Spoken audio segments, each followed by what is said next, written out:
National खबर, सब पर नजर।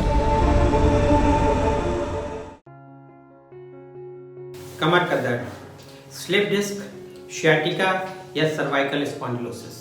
कई बार ऐसा होता है कि दर्द के कारण आपको रोजमर्रा के कामों के लिए भी दूसरों पर निर्भर रहना पड़ता है। आप निराश तब हो जाते हैं जब आपका दर्द सभी प्रकार के इलाज लेने के बाद भी ठीक नहीं होता है। कुछ लोगों में सर्जरी के एडवाइस मिलने पर घबराहट भी होती है। आखिर ये रोग आसानी से ठीक क्यों नहीं होते हैं? आइए समझते हैं कि कमर के दर्द या गर्दन के दर्द के पीछे मुख्य कारण क्या हो सकते हैं। सबसे प्रमुख कारण है कमर या गर्दन को सपोर्ट देने वाली मसल्स में स्पाज्म या खिंचाव। यहाँ का गठिया भी दर्द का एक बड़ा कारण होता है। इसे सामान्य रूप से स्पॉन्डिलोसिस या स्पॉन्डिलाइटिस कहते हैं।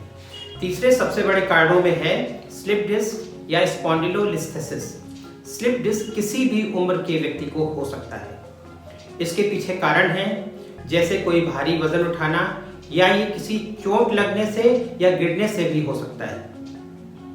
उम्र अधिक होने पर डिस्क डिजेनरेशन या डिस्क डिहाइड्रेशन के कारण भी स्लिप डिस्क, सर्वाइकल स्पॉन्डिलोसिस जैसी परेशानियां होती हैं। डिस्क बल्ज होने पर कई बार स्पाइनल कैनाल से निकलने वाली नर्व रूट्स पर प्रेशर पड़ने से शियाटिका भी हो जाता है। ये नर्व रूट्स मिलकर शियाटिक नर्व बनाते हैं। कई बार शियाटिक पेन इनटॉलरेबल भी होता है। शियाटिका होने पर नंबनेस या टिंगलिंग सेंसेशंस भी हो सकते हैं। बीमारी पुरानी होने पर पैर कमजोर पड़ जाते हैं। ऐसा ही सर्वाइकल स्पॉन्डिलोसिस होने पर भी होता है। इसमें हाथ में दर्द के साथ नंबनेस और टिंगलिंग सेंसेशंस भी होते हैं। ऐसे में सर्जन्स स्पाइन सर्जरी भी एडवाइस कर सकते हैं। अक्सर देखा गया है कि सर्जरी के बाद कुछ मरीजों में हाथों और पैरों में रेडिएटिंग पेन तो चला जाता है, लेकिन बैक पेन या नेक पेन ठीक नहीं होता है। इसका कारण होता है कि सर्जरी से डिस्क का बल्ज पार्ट तो निकाल दिया जाता है, पर सर्जरी से लो बैक और नेक मसल्स का स्पाज्म ठीक नहीं किया जा सकता है, जिससे सर्जरी के बाद भी पेन बना रहता है। अब प्रश्न उठता है कि ये परेशानियां दवाइयों से ठीक क्यों नहीं होती हैं? दवाइयां सिर्फ आपको टेम्परेरी पेन रिलीफ करवा सकती हैं।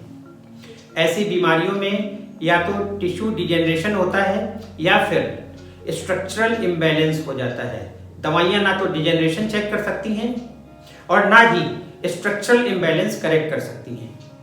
अब प्रश्न उठता है कि फिर ये बीमारियां ठीक कैसे हो सकती हैं? आज मैं आपको बताता हूं कि कैसे आप इन परेशानियों से बहुत ही आसानी से छुटकारा पा सकते हैं। स्लिप डिस्क और शियाटिका के 90% से भी अधिक मरीजों को सर्जरी की आवश्यकता नहीं होती है। ऐसा कैसे होता है, ये जानने के लिए आप इस वीडियो को अंत तक जरूर देखें। मेरा नाम डॉक्टर पंकज भारती है। मैं हॉलिस्टिक वेलनेस एक्सपर्ट हूँ। मैं पिछले 20 सालों से जॉइंट पेन और स्पाइन एक्सपर्ट की तरह काम कर रहा हूँ।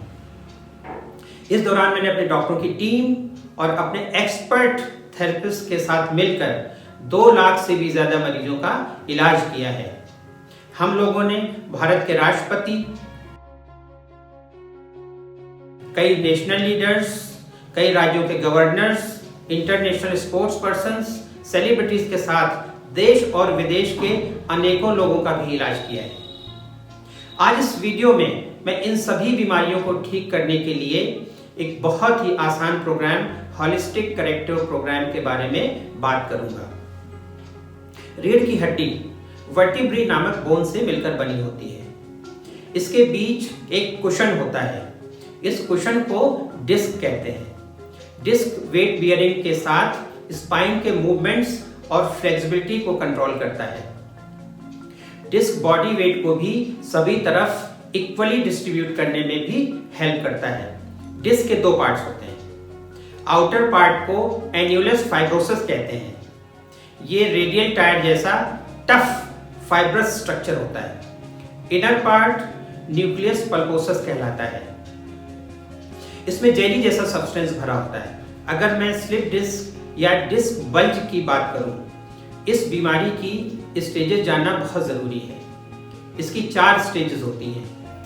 पहली स्टेज में डिस्क के बाहरी हिस्से के बहुत ही कम फाइबर्स रप्चर होते हैं, जिससे बल्ज बहुत छोटा होता है।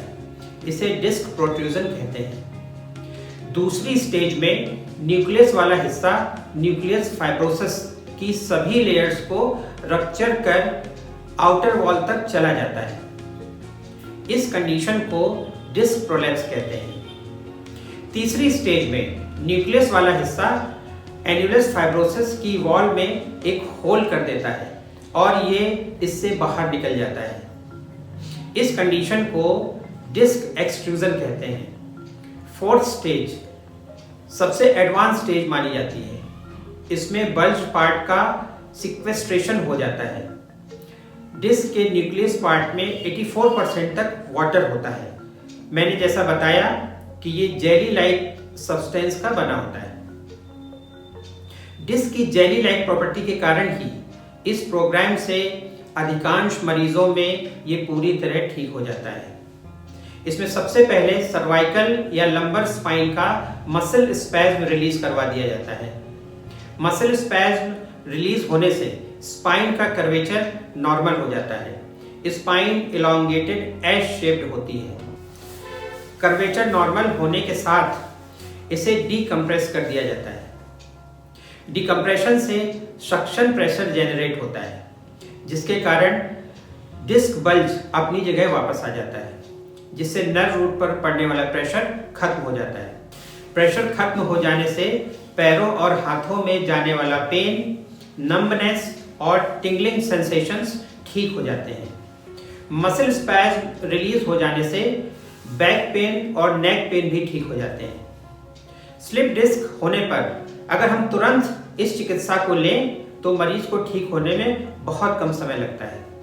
पुणे के डॉक्टर SV करंदीकर ने ऐसे हजारों मरीजों को इस चिकित्सा से ठीक कर नया जीवन दिया है। अब आपके मन में प्रश्न उठ रहा होगा कि आखिर ये प्रोग्राम होता कैसे है। स्पाइन डिफॉर्मिटी करेक्शन के लिए बहुत ही साधारण टूल्स जैसे रोप्स, स्ट्रेप्स, बोल्स्टर्स और पिलो आदि प्रयोग में लाए जाते हैं। इन टूल्स का प्रयोग अंतरराष्ट्रीय ख्याति प्राप्त योग गुरु BKS Iyengar योग पोस्चर्स में करते थे। इन्हीं टूल्स का प्रयोग कर उनके शिष्य डॉक्टर SV करंदीकर ने ज्वाइंट्स और spine deformity correction techniques develop की। इनसे slip disc, cervical spondylosis, lumbar spondylosis, spondylolisthesis और एंकाइलोजिंग स्पॉन्डिलोसिस में बहुत ही अच्छे रिजल्ट्स मिले हैं। 90% से भी अधिक मरीज पूरी तरह स्वस्थ हो गए। विशेष परिस्थितियों में जैसे नर्व रूट पर दबाव पड़ने से ब्लैडर और बावल इनकॉन्टिनेंस हो जाए, मतलब मरीज अपना स्टूल और यूरिन ना रोक सके, ऐसी कंडीशन सर्जरी की आवश्यकता होती है। मैंने अपने करेक्टिव प्रोग्राम में इन टूल्स के प्रयोग के साथ मर्मा स्टिमुलेशन, मसल और टेंडन स्टिमुलेशन के प्रयोग से अर्ली और प्रेडिक्टिव रिजल्ट्स प्राप्त किए हैं। मैंने अपनी 20 साल की प्रैक्टिस में पाया है कि हॉलिस्टिक करेक्टिव प्रोग्राम सभी एज ग्रुप के पेशेंट्स में कारगर होता है। हाँ, मरीजों को ठीक होने में लगने वाला समय अलग अलग हो सकता है। ये चिकित्सा निराश रोगियों के लिए आशा की किरण है। ईशा गुप्ता लखनऊ में रहती हैं। ये कंपनी सेक्रेटरी हैं। इन्हें लो बैक में मल्टीपल डिस्क बल्जेस और प्रोलैप्स थे।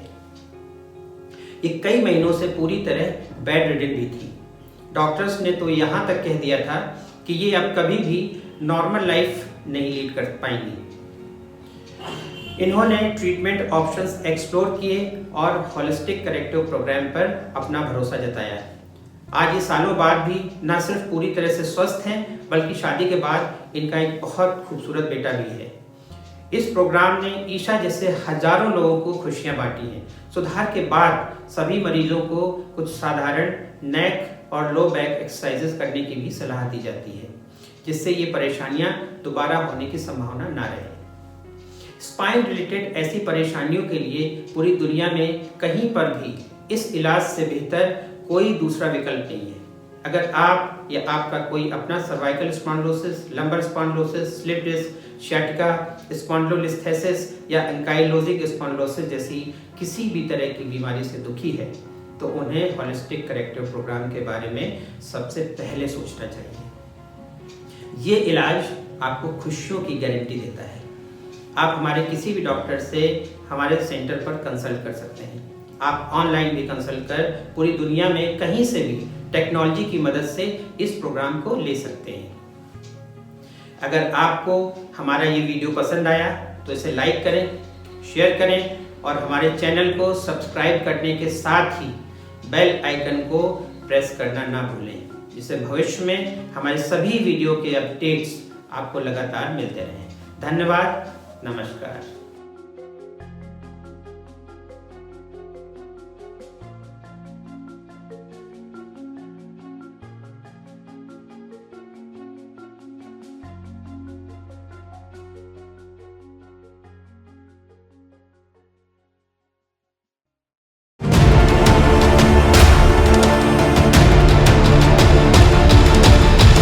नेशनल खबर, सब पर नजर।